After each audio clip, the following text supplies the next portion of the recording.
Assalamualaikum warahmatullahi wabarakatuh. Perkenalkan, nama saya Detul Komar dari kelas 10I. Di sini saya akan menjelaskan materi tentang aspek ekonomi dan hukum di bidang informatika.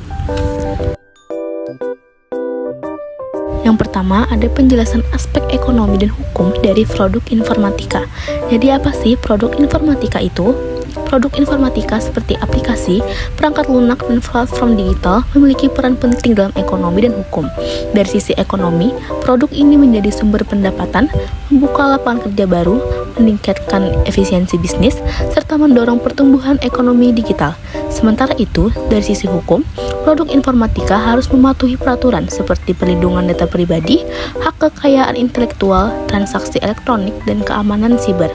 Keseimbangan antara manfaat ekonomi dan kepatuhan hukum sangat penting agar produk informatika bisa berkembang secara etis, aman, dan berkelanjutan.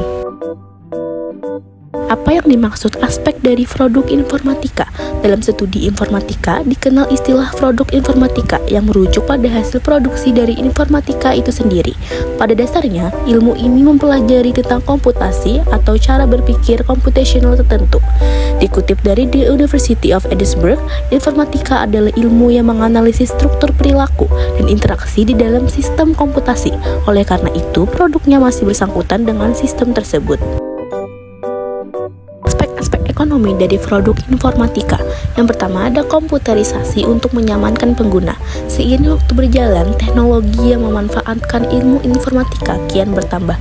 Pada komputer yang telah disebutkan misalnya, produk ini awalnya diciptakan dengan berbagai macam kekurangan. Namun komputer sekarang sudah banyak varian dengan spesifikasi tertentu. Peningkatan produk informatika untuk aspek ekonomi ini dilakukan demi membuat nyaman pengguna. 2. Sistem komputasi yang menunjang aktivitas manusia. Selain komputer, kita juga bisa melihat contoh aspek ekonomi produk informatika dari smartphone. Bukan sekedar untuk komunikasi, perkembangan seluler jauh melampaui itu. Berkat perkembangan ini, sekarang kita dapat menggunakan HP untuk bermain game, memperoleh informasi, membaca berita, buku, dan komik. Bahkan kini, kita bisa bertransaksi dengan alat elektronik ini. Yang ketiga, mendukung ekonomi kreatif dan inovasi. Produk informatika membuka peluang kerja baru seperti programmer, UI or UX designer, digital marketing, dan menjadi motor inovasi dalam industri digital.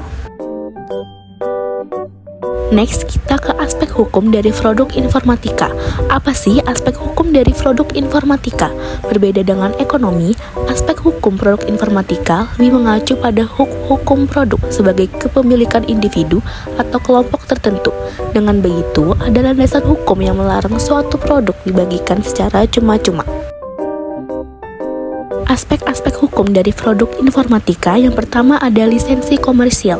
Lisensi komersial sebagai aspek hukum produk informatika mengatur tentang kepemilikan suatu produk yang sifatnya mengikat.